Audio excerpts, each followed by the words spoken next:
Adjustment meeting to order. And I think the first item we have on our agenda is consideration of the minutes from the, so look at, it must go back to April 3rd, 2025 meeting. Have you had a chance to look at it? Madam Chair, would you mind taking roll so we know that we have our member online? You don't want to do that as part of the motion for the minutes? Oh, sure. Okay. You're fine. You're good.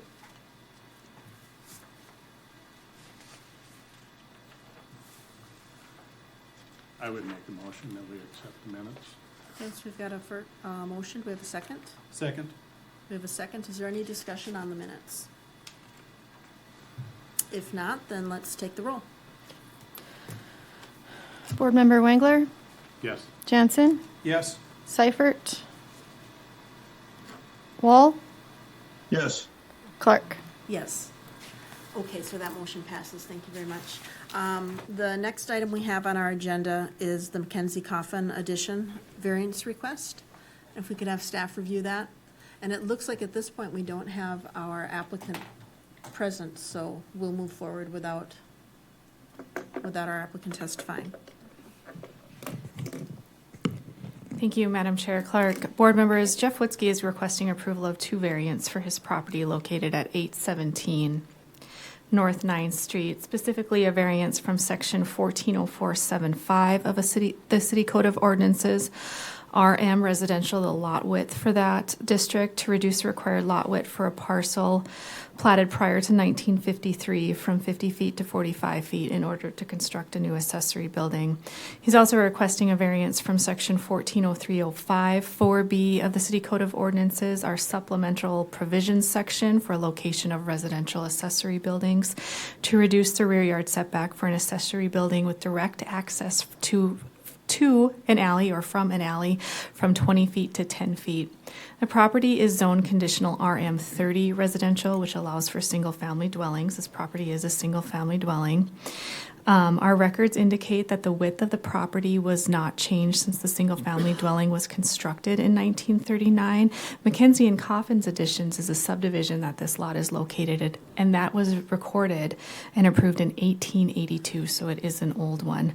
Minimum lot width requirements were added to our zoning ordinance sometime after 1953. According to our historical imagery of the property, the existing accessory building was built prior to 1957, likely shortly after the house was constructed. It's not directly accessed from the alley today and is roughly 3 feet from the rear property line. The applicant has indicated that if the variance is approved, as they're proposing, the existing accessory building would be located, that is located on the property would be demolished. The public has been notified of this request. 46 postcards were mailed to the owners of nearby properties on July 23rd. To my knowledge, we have not received any inquiries regarding this request. Pursuant to Section 140602 of our City Code of Ordinances, this board may vary or adjust the strict application of any requirements in the zoning ordinance in case of exceptionally irregular, narrow, shallow or steep lot, or other exceptional physical or topographical conditions by reason of which the strict application of the provisions in the zoning ordinance would result in an unnecessary hardship that would deprive the owner of reasonable use of land or building involved, but in no other case. No adjustment in the strict application of any provisions of the zoning ordinance shall be granted by the board unless it finds the following: that there are special circumstances or conditions that apply to the land or buildings and that do not apply generally to land or buildings within the neighborhood and have not been a result from any act the applicant has made. That the strict application of the provisions of the zoning ordinance would deprive the applicant of reasonable use of said land or building. The granting of the variance is necessary for the reasonable use of land or building, and that the variance as granted by the board is the minimum variance that would accomplish the relief sought by the applicant. That the granting of the variance would be in harmony with the general purpose and intent of the zoning ordinance and would not be injurious to the neighborhood or otherwise detrimental to the public welfare. The applicant did submit a written statement that identifies their hardship and explains why they believe the variance should be granted. That document was included in your packet. If you choose to approve the variance as proposed, staff asks that you identify a hardship and modify the review standards or findings outlined in your staff report to support your decision. Do you have any questions? I do. Can you tell me, in this neighborhood with, as it relates to that backyard setback, how do the other houses fare? Thank you, Chairman Clark, board members. There are accessory buildings generally in line, both north and south of the property today that are, meet the proposed setback that they're shown in their variance request. Okay. And my recollection is that the city is doing a review of the ordinances. And can you tell me under the status of that review? Oh, sure. How would that affect a situation like this? Sure. I think I talked about this at the beginning of the year, but the planning office in the city of Bismarck is going through a zoning code rewrite. We're calling it a land development code. We're still in the draft stages, hoping to have everything kind of buttoned up the end of the year or very, very early in the beginning of next year. What we have in draft right now, the minimum lot width that we're entertaining is less than what's provided today, so. Okay. Thank you. Mm-hmm. Any other questions for staff? I have one. The other lots in the vicinity, are they exactly the same width, or they vary quite a bit? Any idea? Should really have my computer up here, huh? They're relatively the same width, just looking at the aerial photo. So anywhere between 40 and 50 feet. Thank you. Any other questions for staff? Thanks, Jenny. Mm-hmm. Just for the record, as we look in the room now, we do not have any members of the public present, and we do not have our applicant present. And we do not have any members of the public or the applicant online remotely as well. So at this point, I think it's appropriate to move forward and determine what to do with this variance request.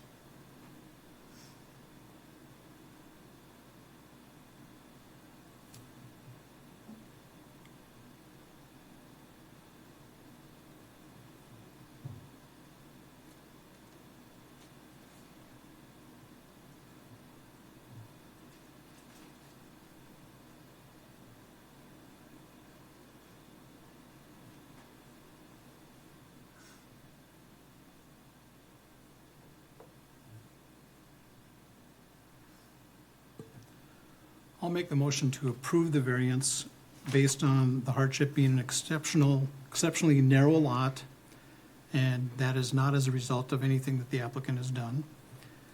It would provide, strict application of this would deprive the applicant of reasonable use of their land, and granting this is necessary for the reasonable use of the land for the applicant and provide the minimum relief sought by the applicant, and is in harmony with the general purposes of our ordinance and is not injurious to the neighborhood or otherwise detrimental to the public welfare.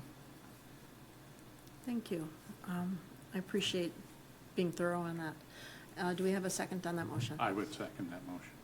Okay, so we've got a motion and a second to approve the variance request based on the hardships noted. And do we have any discussion?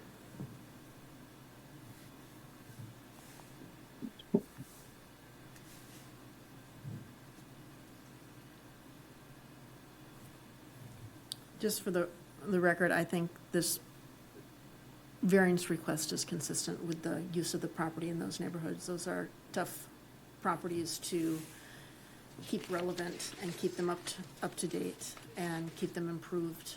And I think this is an improvement to the property. I agree. I drove by it, and I think it actually creates a couple more feet of clearance to the alley from the existing building. Mm-hmm. And I think it's probably going to be farther into his lot than his neighbors on both sides. I think they're both probably at that 3-foot setback now. And if he builds with that 5-foot setback, he's actually improving access, gaining a little more room in the alley, which has got to be better for anybody else using the alley, whether it be, utility services or anything like that. So I think it's a good improvement to the neighborhood. Thank you.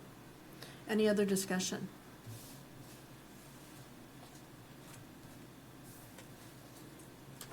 Hearing none, let's take roll on that motion. Board Member Wall, Yes. Jansen, Yes. Wangler, Yes. and Clark. Yes. Okay, our motion carries on that as well. Will you be in touch with our applicant and let them know the outcome of this hearing? Yes, Madam Chair. We standardly send out letters, regardless if they're here or not, but he will receive a letter in the mail tomorrow. Perfect. Perfect. Under other business, we've got introduction of the new public comment policy. And Jenny, what can you tell us about this? Thank you. Madam Chair, board members, you're not in trouble. Just so you know, you didn't do anything wrong. Everything's okay. Yet. Just wanted to give you guys a little bit of an update. Our last legislative session, the legislature passed Senate Bill 2180, requiring cities, townships, school districts, park districts, boards of adjustment to include a public comment opportunity during your regular meetings. It also required that organization or that political subdivision to develop a public comment policy. We have one as a city. You've seen them in your packet before with our procedures and protocols. Again, you've done nothing wrong. But because we have that new law and that bill was passed, we just start kind of going through the motions. So a quick overview or a highlight of the policy, and it was delivered to your workstations prior to this meeting. A public comment agenda will be the first non-procedural agenda item moving forward. So you'll see that on every agenda that you see.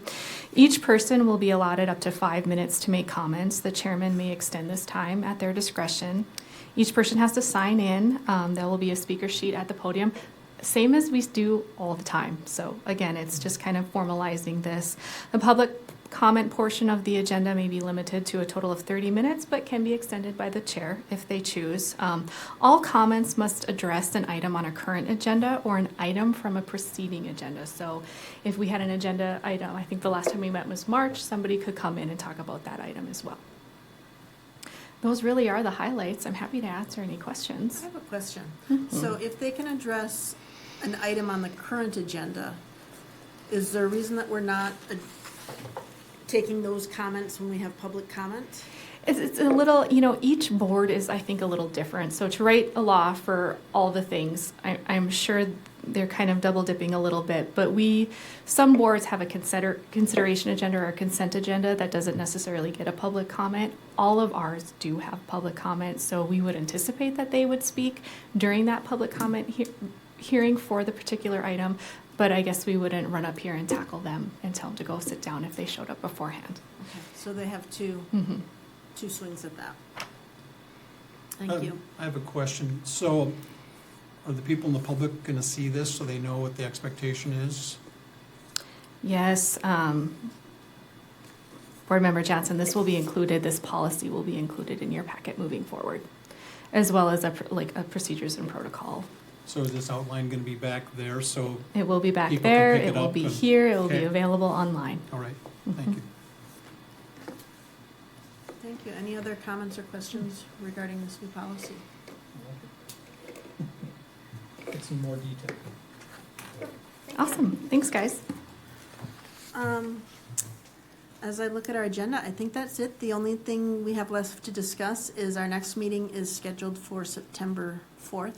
Do we know yet whether there are applications? As of now, we haven't received any applications. Our deadline is Monday, the 11th at 5. Okay. We'll let you know. Thank you. Okay, no further business remaining. Let's adjourn the meeting.